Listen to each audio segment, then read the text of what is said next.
Have you ever felt fear that was so big that left you feeling completely helpless? Me too.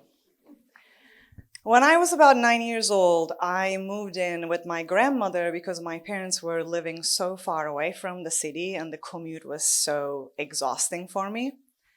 And even living with my grandmother was so loving and comfortable. She was a sweetheart. But something started not feeling right in my heart. I developed this severe fear of losing my parents. The fear that was so massive that I didn't know what to do with it. They can die in any minute, in any second. And ordeal was every day I come back from school and I would call them. We would be on the phone. I would be crying for hours and saying that you guys will die soon.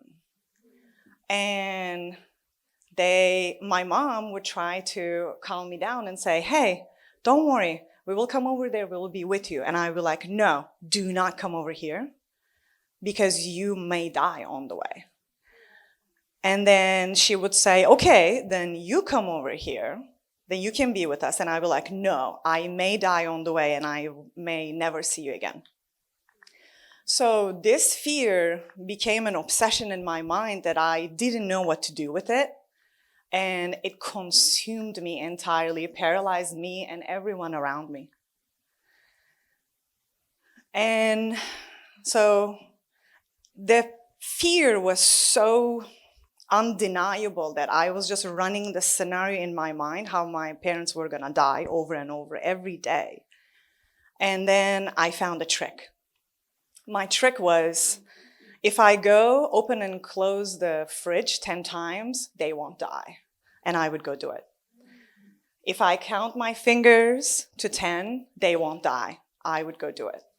So first, these rituals gave me a sense of control, but actually these rituals were controlling me. And that's how OCD entered my life. So what is OCD? A long-lasting mental health condition characterized by uncontrollable and recurring thoughts, repetitive behaviors, or both. In a normal human language, when you have upsetting thoughts that won't go away and feel like you have to do something, make them stop. What causes OCD to flare up? Chronic stress, traumatic experiences, major life changes, sleep disturbances, and obsession triggers. So 4 years ago, we all experienced collectively a very traumatic experience and a big life change, and that was COVID-19. At the beginning of the pandemic, that we didn't have enough information about this virus, and are we washing our hands? Do you remember the time we were sanitizing our groceries? We did that for a year. And at the beginning, I didn't know, I couldn't understand the contact tracing and then the surface and everything. So one day we came back from grocery shopping and I was washing my hands to sanitize our groceries. So I would wash my hands and after washing, I would go touch the doorknob and I wouldn't remember if I touched the doorknob before I washed my hands or not. So I would go wash my hands again and I would go touch another part of the door and I just couldn't keep a track of my touch surfaces.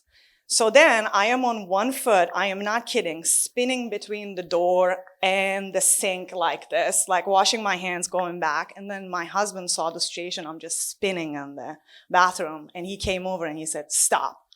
Stop what you're doing, take a deep breath. And with that breath, I had this unfortunate sense that OCD took over my life again. And then during that time, I was going to a yoga teacher training and my yoga teacher invited Hector to give us a talk about mindfulness and meditation, and that's how I met him.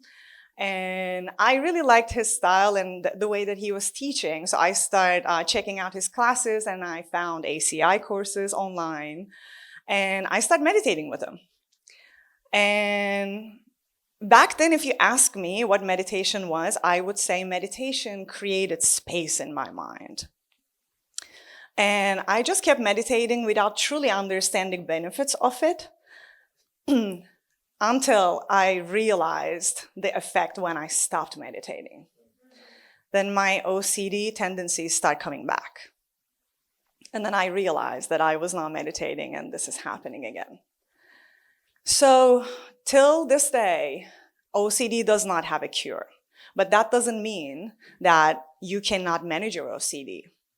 So now I have a steady and stable meditation practice. How do I manage my OCD with meditation? First of all, I know that I am not my thoughts. You're not your thoughts. And this is such a superpower to have. And I can observe my thoughts arising. I can see them coming up. And I can identify what they are. These are not real thoughts. These are some BS stories that I made up back in the days, and I'm still chewing on them, and I don't have to follow these stories anymore. So then I can identify and I can release it. All the ideas and thoughts that is causing suffering in our minds, that we are getting tangled with them. And we do not have to. We can let go of them. And we can have a steady meditation practice that would create space in our minds. And whatever the suffering you're going through, it can be a small or a big thing, please give yourself a gift of meditation. Keep it steady. Keep it every day. This is not mine. Nope, that's not it. Okay, all right, Fritz. Here we go. No, it's not happening. It's all good. That's great.